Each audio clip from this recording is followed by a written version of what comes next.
हमार गाना देखे खातिर हमार चैनल के सब्सक्राइब करी और बेल आइकन के जरूर दबाई।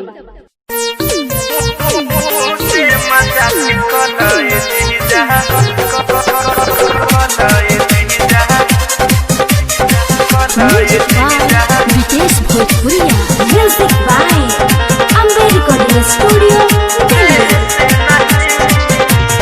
बुझता रहा हमारा के कोई सुन लई की जानवे जीजा हम हो में के नईखी ए जीजा। बुझता रहा हमारा के कोई सुन लई की जानवे जीजा हम हो में के नईखी। दे दे मगारी जानी हमर देहिया सुगराई।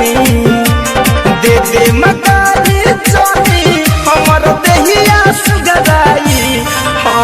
मुँह से मजाक कलय जीजा देह से नहीं।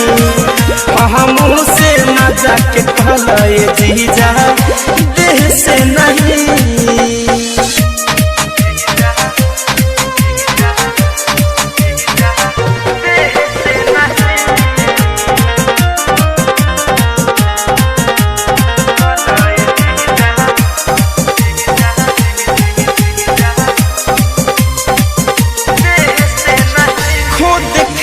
कहके रउआ करत नहीं खिसही। आइल बानी घर तबुआ अस्थिर से रही। ए जीजा खोद खाद कहके रउआ करत नहीं खिसही।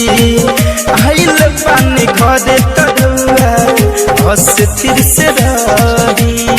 ठीक से रहमत रही ना तो दुआरा पड़ जाई। सुनी ठीक से रहमत रही ना तो दुआरा पड़ जाई।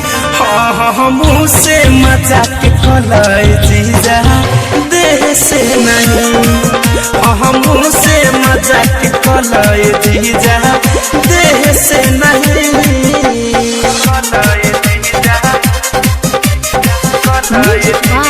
Vikesh Bhojpuriya music by Ambe recording studio.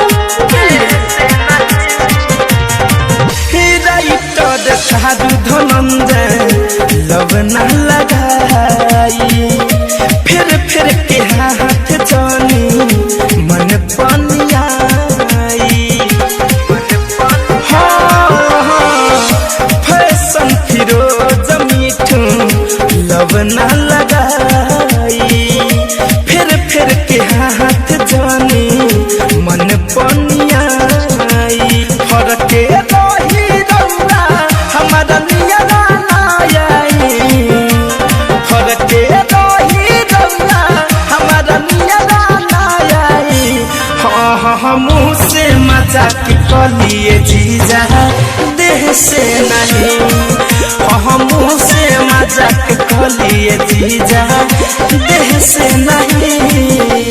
बुझता रहा हमारा के कोई सुन लई की जानवे जीजा हम हो में के नईखी। दे दे मगारी जानी हमर देहिया सुगराई। दे दे मगारी जानी हमर देहिया सुगराई। हाँ मुँह से मजाक कलय जीजा देह से नहीं। हाँ मुँह से मजाक कलय जीजा